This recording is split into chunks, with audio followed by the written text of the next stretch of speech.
नमस्कार। आकाशवाणी जयपुर अजमेर से प्रस्तुत हैं प्रादेशिक समाचार।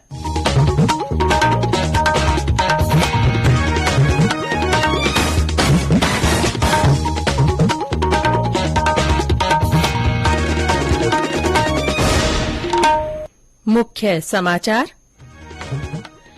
राष्ट्रपति द्रौपदी मुर्मू आज पाली जिले के रोहट में 18वीं राष्ट्रीय स्काउट गाइड जम्बूरी का उद्घाटन करेंगी।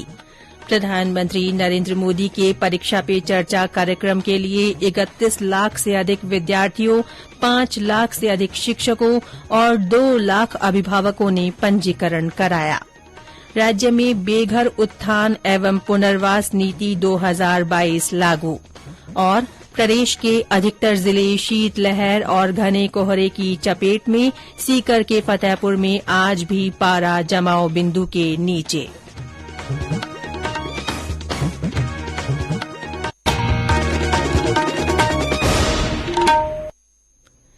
समाचारों के साथ मैं रितिका गुप्ता।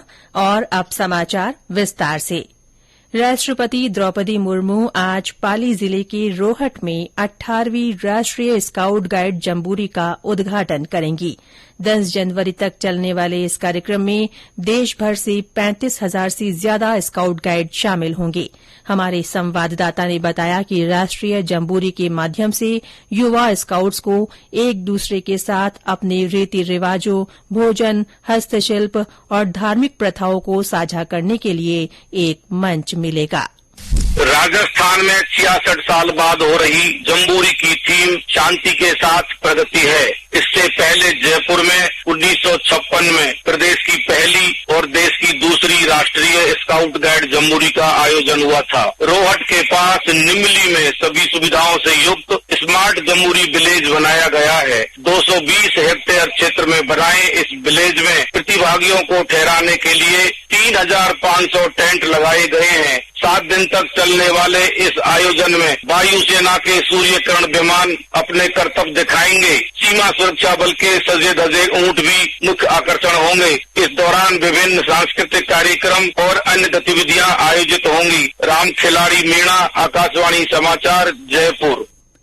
राष्ट्रपति द्रौपदी मुर्मू प्रदेश के 2 दिवसीय दौरे पर हैं। इसके तहत आज दूसरे दिन उन्होंने ब्रह्म कुमारी संस्थान के ज्ञान सरोवर में मेडिटेशन किया। वे आज ब्रह्म कुमारी संस्थान के पांडव भवन का अवलोकन करेंगी। दोपहर में वे मानपुर हवाई पट्टी से पाली के लिए रवाना होंगी। राष्ट्रपति दौरे को लेकर माउंट आबू में सुरक्षा के पुख्ता इंतजाम हैं। राष्ट्रपति द्रौपदी मुर्मू ने कहा है कि युद्ध और विषमता के इस दौर में विश्व समुदाय समाधान के लिए भारत की ओर देख रहा है।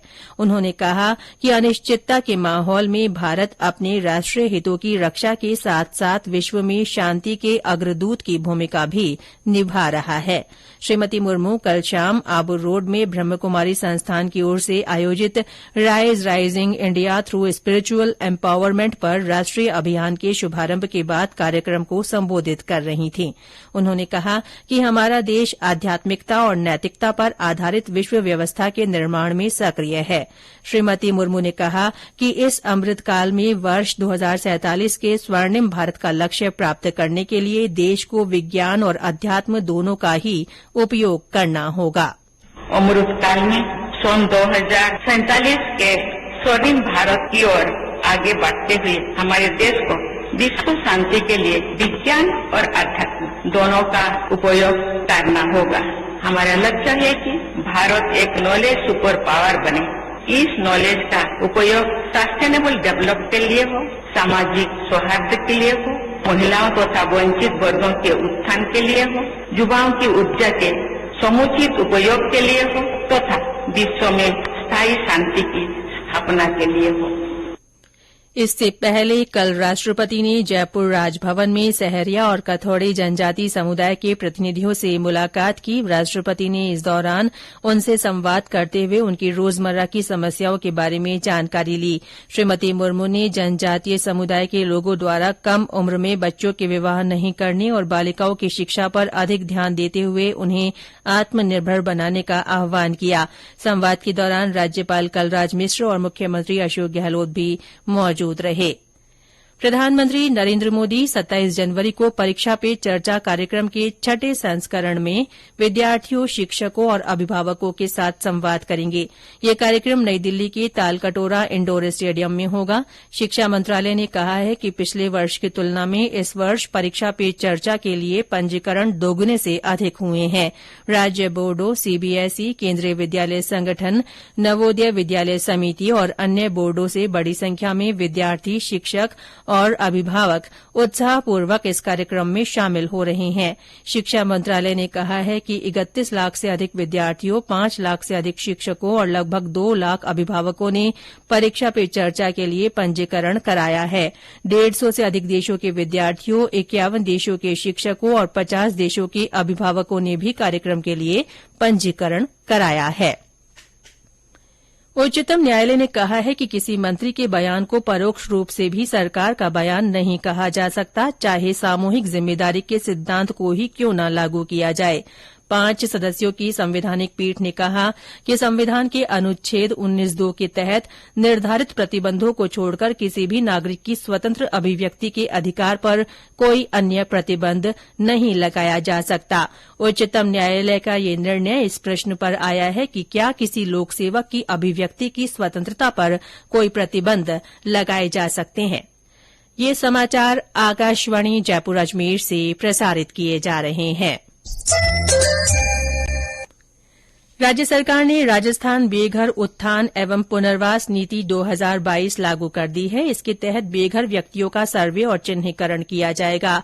नीति के लागू होने के बाद इसके क्रियान्वयन के संबंध में टास्क फोर्स समिति की पहली बैठक कल जयपुर में हुई।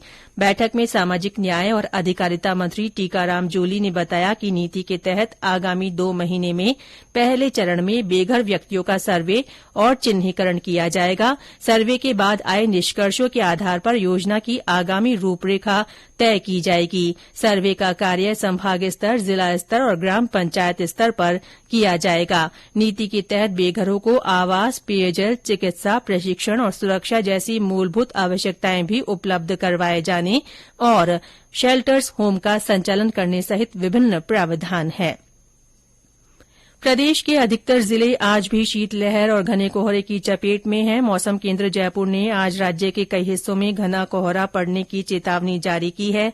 हनुमानगढ़, चूरू, झुंझुनू और सीकर जिलों के लिए ऑरेंज अलर्ट जारी किया गया है। राजधानी जयपुर सहित श्रीगंगानगर, बीकानेर, नागौर, अलवर, दौसा, करौली, टोंक, सवाईमाधोपुर, भीलवाड़ा, चित्तौड़गढ़ और बूंदी जिलों के लिए येलो अलर्ट जारी किया गया है। इन सभी जिलों में मौसम विभाग ने 6 जनवरी तक शीतलहर चलने की चेतावनी जारी करते हुए रबी की फसलों पर पाला पड़ने की आशंका जताई है। सीकर के फतेहपुर में आज भी पारा जमाव बिंदु से नीचे रहा। वहां न्यूनतम तापमान -0.7 डिग्री सेल्सियस दर्ज किया गया। चूरू में भी पारा जमाव बिंदु से नीचे रहा। दौसा, करौली, सवाईमाधोपुर, टोंक, जालौर और झालावाड़ में आज घना कोहरा छाया रहा। हनुमानगढ़ में कोहरे के कारण जीरो विजिबिलिटी बनी हुई है। भरतपुर में कोहरे में कमी आई है, लेकिन तेज ठंड से जनजीवन प्रभावित है। सरहदी जिले बाड़मेर में भी लगातार शीतलहर जारी रहने से ठिठुरन का असर बरकरार है। श्रीगंगानगर में कल का दिन इस सीजन का सबसे सर्द दिन रहा। और ब्यौरा हमारे संवाददाता से। ठंड का असर लगातार बढ़ता जा रहा है। आज सुबह की शुरुआत भी घने कोहरे के साथ हुई। वहीं मंगलवार को इस बार की सर्दी का सबसे न्यूनतम तापमान 3.7 डिग्री दर्ज किया गया। लगातार पड़ रहे घने कोहरे के कारण दृश्यता काफी कम है। ऐसे में वाहन चालक दिन में ही वाहनों की लाइट जलाने को मजबूर हैं। घने कोहरे के कारण वाहनों की रफ्तार भी काफी कम है। लगातार जारी तेज ठंड और घने कोहरे के कारण फसलों को भी नुकसान की आशंका है। ऐसे में कृषि विभाग द्वारा फसलों को बचाने के लिए किसानों के लिए गाइडलाइन जारी की गई है। जितेंद्र शर्मा, आकाशवाणी समाचार, श्रीगंगानगर। मौसम विभाग के अनुसार 7 जनवरी से शीतलहर और कड़ाके की सर्दी से राहत मिलने की संभावना है। और अंत में मुख्य समाचार एक बार फिर। राष्ट्रपति द्रौपदी मुर्मू आज पाली जिले के रोहट में 18वीं राष्ट्रीय स्काउट गाइड जम्बूरी का उद्घाटन करेंगी। प्रधानमंत्री नरेन्द्र मोदी के परीक्षा पे चर्चा कार्यक्रम के लिए 31 लाख से अधिक विद्यार्थियों, 5 लाख से अधिक शिक्षकों और 2 लाख अभिभावकों ने पंजीकरण कराया है।